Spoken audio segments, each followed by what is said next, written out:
जिल्हा परिषद निवडणुकीसाठी काँग्रेसची बैठक आहे। हर्षवर्धन सपकाळ, विजय वडेट्टीवार यांच्या उपस्थितीत ही बैठक आहे। अगदी काही वेळातच या बैठकीला सुरुवात होणार आहे। तर जिल्हा परिषद निवडणुकीसाठी आता सर्वच राजकीय पक्षांची लगबग सुरू झालेली आहे। सर्वच राजकीय पक्षांकडून आता हे बैठक सत्र देखील सुरू झालेलं आहे। महापालिकेची निवडणूक झाल्यानंतर आता संपूर्ण राज्याचं जिल्हा परिषद निवडणुकीवर लक्ष आहे। या संदर्भात आपण अधिक अपडेट घेऊयात आपल्या प्रतिनिधी मीनाक्षी म्हात्रे यांच्याकडून। मीनाक्षी, खरं तर सर्वच राजकीय पक्ष आता जिल्हा परिषद निवडणुकांसाठी सज्ज होताना पाहायला मिळतात। काँग्रेसची देखील आज या संदर्भात बैठक आहे। काय अधिकची अपडेट? कृपा, आपण पाहतोय की काँग्रेसची आज महत्त्वपूर्ण बैठक पार पडते। खरं तर जिल्हा परिषद आणि पंचायत समितीच्या बैठकी संदर्भात आपण पाहतोय की निवडणुका येऊ घातलेल्या आहेत आणि या संदर्भामध्ये चर्चा करण्यासाठी आज काँग्रेस पक्षाची राज्य निवड मंडळाची बैठक पार पडते। सगळेच नेते जे आहेत, प्रमुख नेते जे आहेत ते या पक्ष कार्यालयामध्ये येण्यास सुरुवात झालेली आहे। मुंबईच्या दादर इथल्या टिळक भवनमध्ये ही बैठक पार पडणार आहे। थोड्याच वेळात नसीम खान आहेत काँग्रेसचे नेते।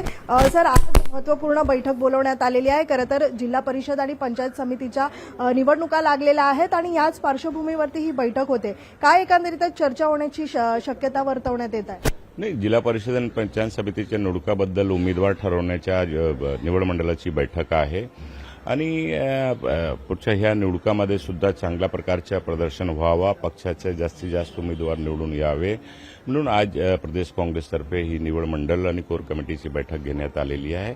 आता आम्ही त्याच्यामध्ये चर्चा करणार आहोत।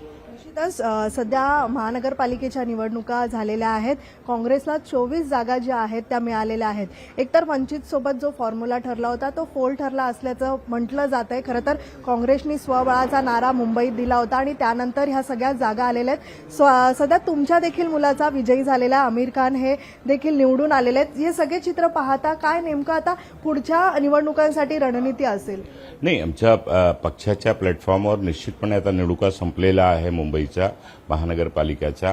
मुंबईमध्ये कुठे आम्ही कमी पडलो, आणखी काय करण्याची गरज होती किंवा काय काय परिस्थिती झाली, सगळे आता रिव्ह्यू मीटिंग आमच्या पक्षाच्या प्लॅटफॉर्मवर आम्ही सगळे विवेचन करणार आहोत त्याचं आणि पुढे आणखी कशी ताकदीने पक्षाला बळ मिळवण्याकरता पुढचा काय पाय उचलला पाहिजे आणि मुंबईकरांनी ज्या काँग्रेस पक्षाला 24 उमेदवार वेगवेगळ्या विभागातून निवडून दिलेला आहे त्या नगरसेवकांच्या माध्यमातून मुंबईकरांच्या जे मूल समस्या आहे, मुंबईमध्ये गेल्या 9 वर्षापासून जो होत असलेला भ्रष्टाचार आहे, मुंबईचे रहिवासी नागरिक ज्या नागरिक सुविधाशी वंचित आहे त्यांना त्यांच्यासाठी लढा लढण्याचं काम काँग्रेसचे सर्व नगरसेवक येणाऱ्या काळामध्ये निश्चितपणे करतील।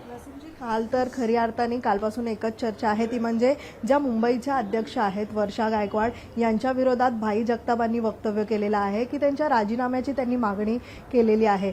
काँग्रेस पक्षाकडनं जरी 7 दिवसाची त्यांना नोटीस दिलेली आहे की या संदर्भात स्पष्टीकरण देण्यासंदर्भात, पण काय वाटतं अंतर्गत काँग्रेसचे जे वाद आहेत ते आता हळूहळू चव्हाट्यावरती येताना पाहायला मिळत आहेत? ठीक आहे, जे काही विषय असेल ते पक्षाच्या प्लॅटफॉर्मवर आम्ही निश्चितपणे बसून चर्चा करू आणि त्याचा कसा मार्ग काढता येईल ते आम्ही प्लॅटफॉर्मवर चर्चा करून निर्णय करू। बैठकीत या संदर्भात काही चर्चा होऊ शकते? नाही, हा महाराष्ट्राची आहे, मुंबई सोडून महाराष्ट्राची आज बैठक आहे जिल्हा परिषद आणि पंचायत समितीबद्दल, तर ती आज आहे। मुंबईचा विषय आज इथे चर्चामध्ये नाही आहे।